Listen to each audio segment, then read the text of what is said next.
Missouri.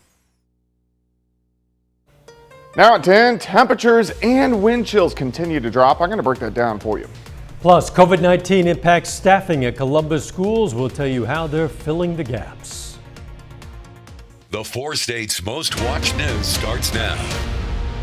Arctic air is back, and it's going to be a dangerously cold night here in the 4 states. This is KOAM News at 10.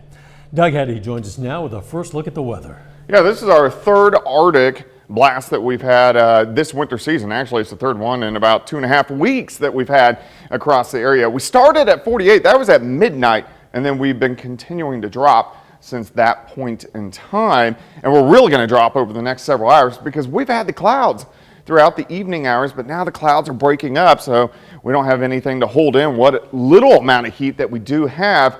Pretty much clear skies for us tonight. Temperatures upper teens to near 20 right now, but we're going to continue to drop as we go through the overnight hours for us tonight. Plus, it's windy. We have north winds 10 to 20, so what that does, it gives you that wonderful wind chill, the way it actually feels. So right now it feels like it's 4, 5, 6 degrees. These will drop below zero by the time we head into the morning hours. When are we going to warm up? We'll look at that here in just a bit. Catch you then. A jump in COVID cases across the 4 states has caused a lot of schools to go virtual over the past week, but the Columbus School District tells us they have not seen enough COVID spread among students to do that. They say the recent spread has been affecting staff. That, combined with a shortage of substitute teachers, has been a challenge, and staff members who are not sick have had to fill in all over. We're having to cover more classes, and that's made it a little more difficult. And then we'll have student absences, so teachers are constantly trying to catch kids up on things they miss, so that's even adds a greater burden to them and things. But, you know, we'll get through this. The superintendent says this is all an effort to keep schools safe and in person. The Carl Junction School District today announced it's canceling classes for the rest of the week. Officials say student and staff attendance has gotten so low due to COVID they just can't stay open. The district says the days missed this week will not be made up later in the year. Pittsburgh voters yesterday gave the school district the go-ahead to begin renovations of the middle school. Voters overwhelmingly approved a more than $16 million bond issue that will add a modern science lab to the school, increase space for a growing student body, and a lot more. Going to help us to move into the future by allowing this a space to grow because of our ever-growing student population, and also our educational needs that we have. And it's very important that we are taking care of a historic building. The renovation will include all 4 floors of that 1921 section of the building. The Carthage School Board takes the next step aimed at getting a new performing arts center on the high school campus. The board has approved the language for an $18 million school bond proposal to fund the project. The proposal would extend the current tax levy. Voters will decide that issue on April 5th. On the eve of his 1-year anniversary since being sworn into office, President Joe Biden held his first major press conference in months.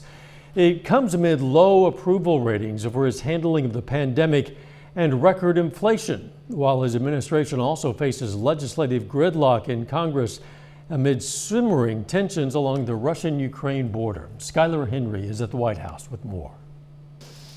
President Biden held a major news conference, a day shy of marking 1 year in office. And just like day one, COVID-19 continues to be his top priority. It will get better. We're moving toward a time when COVID-19 won't disrupt our daily lives. The latest CBS News poll gives him low marks on his handling of the pandemic, and a majority of respondents said he's not focusing enough on the economy and record high prices due to inflation. We've seen record job creation, record economic growth in the past year. Still, for all this progress, I know there's a lot of frustration. 2 of the president's major domestic priorities, his big social spending and climate bill and voting rights legislation, have stalled in the Senate, held up in part by members of his own party. I'm confident we can get pieces, big chunks of the Build Back Better law signed into law. On the international front, the buildup of Russian forces along the Ukrainian border has stoked fears of a possible invasion. For weeks, the Biden administration has been in talks with its allies and Russian and Ukrainian officials to ease tensions. Our allies and partners are ready to impose severe cost and significant harm on Russia and the Russian economy. Wednesday, the U.S. announced an additional $200 million in military aid for Ukraine. Skyler Henry, CBS News, the White House. A Republican filibuster in the Senate tonight blocked voting rights legislation supported by Democrats and civil rights groups. Democrats immediately pivoted toward a Senate rules change to push past that filibuster, but that failed when, as expected, 2 Democratic senators joined Republicans in rejecting the change. The U.S. Supreme Court tonight refused to block the House committee investigating the January 6th Capitol riot from getting documents from former President Trump's administration. The court's ruling means that 700 documents will be transferred to Congress that could shed light on the events that led up to the insurrection. Representative Liz Cheney and Benny Thompson, the committee's chair and vice chair, said in a statement, quote, "The Supreme Court's decision tonight is a victory for the rule of law and American democracy." Separately, New York's Attorney General is demanding answers in her office's investigation into financial matters concerning the Trump Organization. Letitia James filed court papers requesting former President Trump, his son Donald Jr., and daughter Ivanka Trump to be questioned under oath for alleged fraudulent or misleading practices. The former president and his lawyers say the probe is politically motivated. Still ahead, how scammers are taking advantage of a COVID-19 testing shortage. And a new federal program will allow teenagers to hit the road behind the wheel of a big rig. Want a new Honda? Yeah, Roper Honda. The Better Business Bureau is issuing a warning about fake COVID-19 testing sites. It comes as high demand for the tests is leading a surge in mobile COVID-19 testing tents and vans on street curbs and sidewalks across the country. Health officials are also sounding the alarm about these pop-up businesses, saying you could be putting your health, money, and personal data at risk. Jen Sullivan has more on how to avoid getting scammed. Not all testing centers are created equal. The Better Business Bureau issuing a warning about fake COVID-19 testing sites popping up across the country. We've noticed an uptick in complaints and reviews at various different testing sites around the United States. The BBB says high demand for tests and scarce supply has opened the door to bad actors. And health officials say that's putting consumers at risk for identity theft, inaccurate or missing test results, and financial losses. That's the real risk right now, that people are going to get your personal information and then take that and try and get more money out of you. This is really something that government needs to step in to deal with. But with some states having a hard time keeping up their oversight, how do you avoid getting scammed? The BBB recommends you do these 3 things. Number 1, do your research. Check your state and local health department's website to find authorized no-cost testing sites in your area. Number 2, read the fine print on any documentation you're asked to sign. If it appears that they're requesting things such as your social security number, your driver's license, or your insurance card, you might want to start asking questions. And finally, watch out for lookalike websites. Fake facilities often spoof sites to make them look like well-known and trusted companies. And remember, you can request free COVID tests from the government at covidtests.gov. For today's Consumer Watch, I'm Jen Sullivan. Now, if you suspect you gave your social security number to a fraudulent testing site, the BBB recommends you report it to identitytheft.gov to protect yourself. And if you used a credit card to pay for that test, report that to your credit card company and dispute the charges. And finally, report it to authorities and to your local Better Business Bureau. Cyber criminals have another way to try to get into your wallet. Today, the FBI issued a warning about QR codes. This is the wrong video, but we can tell you those are the barcodes that consumers scan on their phones to open up a website and have been used more frequently by businesses during the pandemic. However, federal officials say hackers are using fake QR codes to send people to malicious sites that can hijack payments and steal personal data. The feds say fraudulent QR codes are relatively easy for scammers to make and advise people to use app stores on their phones instead of QR codes to download apps. Major airports are preparing for the possibility of canceled flights because of new 5G wireless technology being rolled out today, and concerns about interference with aircraft electronics. While the FCC says 5G is safe, airlines warned as many as 1,100 passengers and cargo flights per day could be delayed, diverted, or canceled. Some airports say many cargo shipments have already been impacted. More than half of Americans are not ready for an emergency. According to a new survey by Bankrate, only about 4 in 10 people have enough savings to cover a $1,000 unexpected expense, like a trip to the emergency room or an unplanned car repair. Others would have to scramble to find that means using a credit card or a personal loan. The U.S. government is trying to help ease the trucker shortage. A new federal apprenticeship will allow 18-year-olds to drive semi-trucks across state lines. 49 states and Washington, D.C. give commercial driver's licenses to people under age 21, but they can drive big rigs only in their own state. This new program will take those young drivers and train them on interstate trucks. Apprentices must have a state-issued commercial driver's license and a clean record. During training, they'll be under the direct supervision of an experienced driver. The trucks in the program will also be required to have certain safety features like automatic emergency braking, forward-facing cameras, and a top speed of 65 miles per hour. Wallet Hub is out with its list of best and worst states to drive in. It's a green light in Iowa, the #1 place to drive. Oklahoma, Kansas, and North Carolina followed. On the flip side, Hawaii was the worst state. The site weighed factors like traffic congestion and gas prices, even number of car washes per capita. Later, St. Paul's new high school girls basketball coach is off to a hot start. Jacob Leonard has more on her early success in sports. Plus, it gets even colder as we go through the overnight hours tonight. We're going to check that out coming up.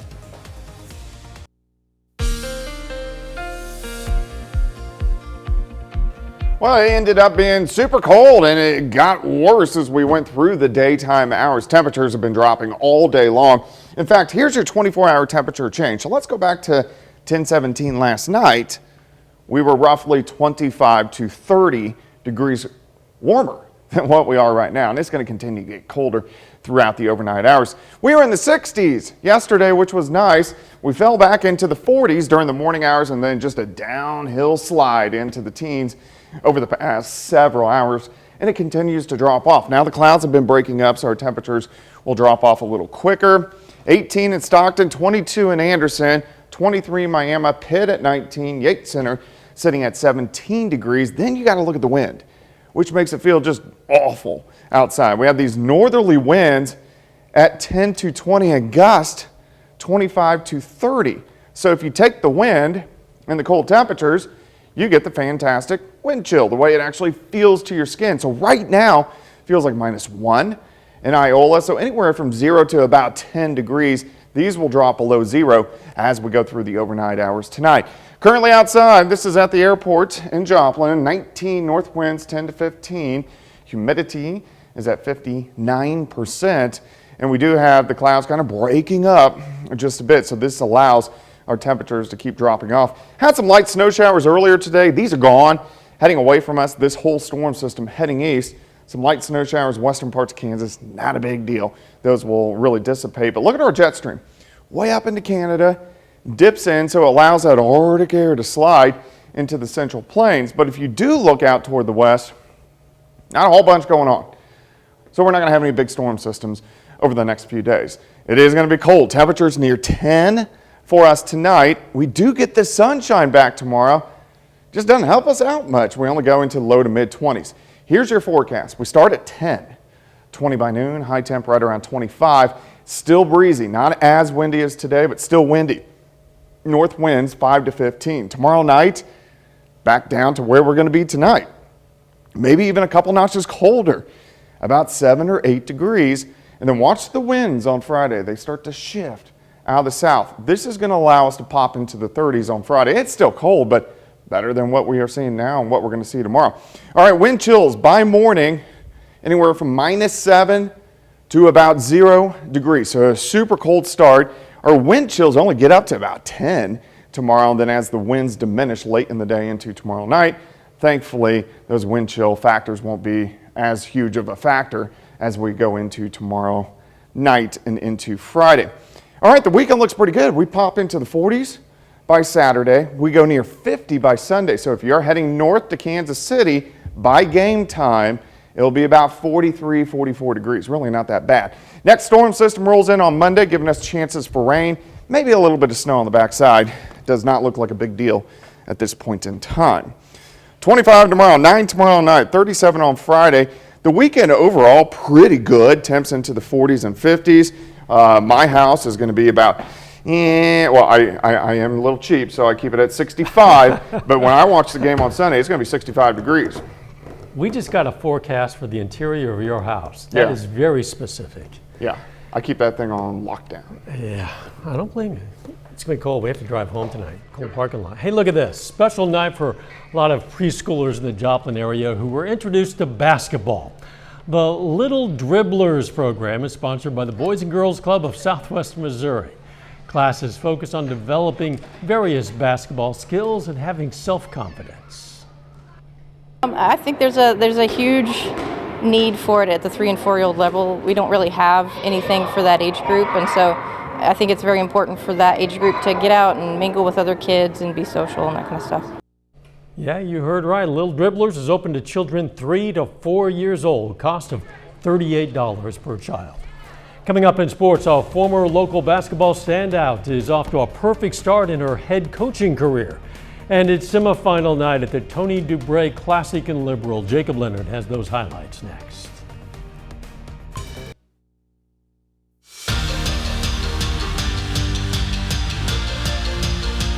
Tonight is semifinal night for the girls bracket at the Tony Dubray Classic in Liberal. The tournament host Bulldogs are in the Final Four tonight, where they face the Colgan Panthers. Now Colgan, 7-0 to begin the season, currently ranks number 4 in the Kansas 2A state rankings.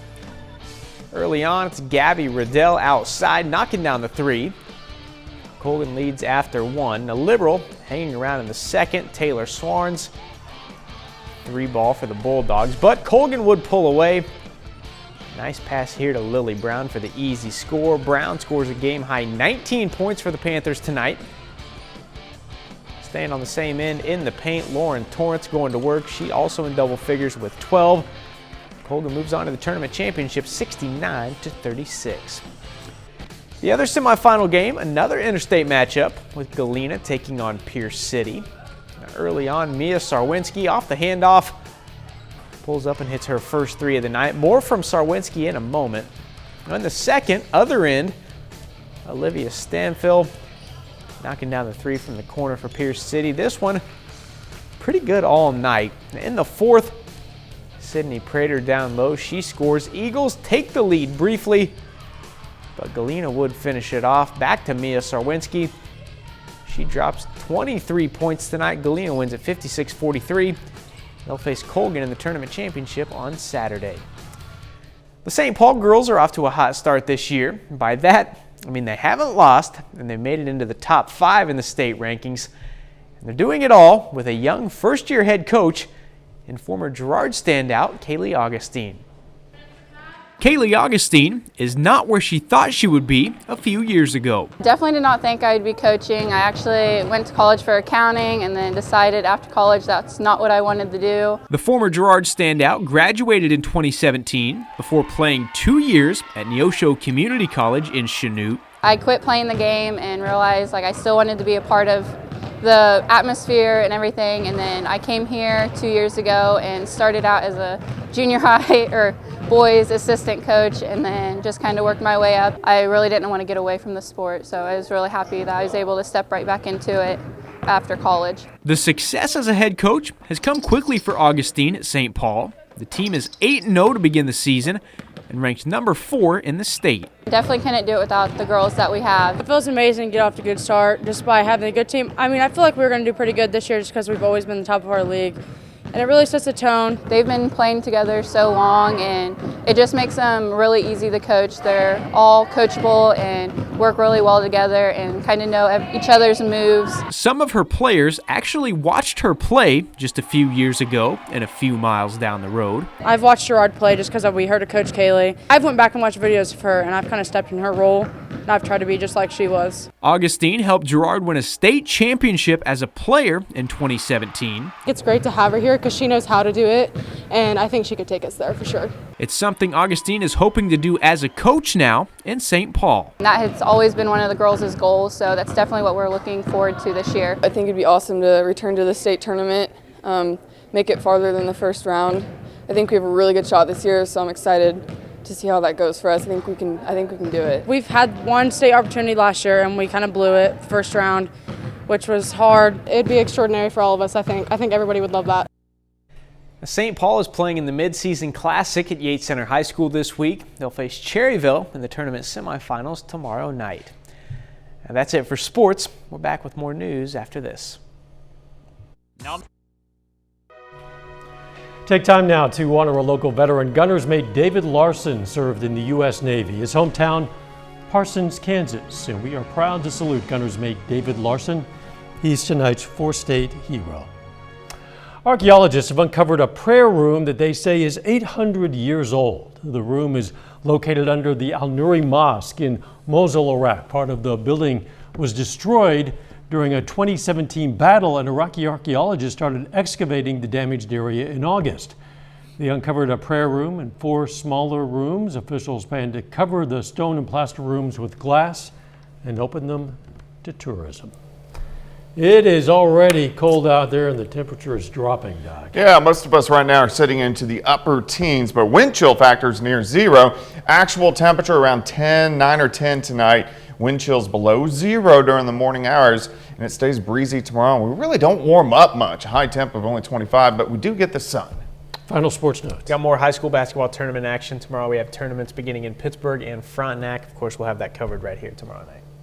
Thanks for joining us. Don't forget our morning show starts at 5 a.m. and let's make it a great tomorrow.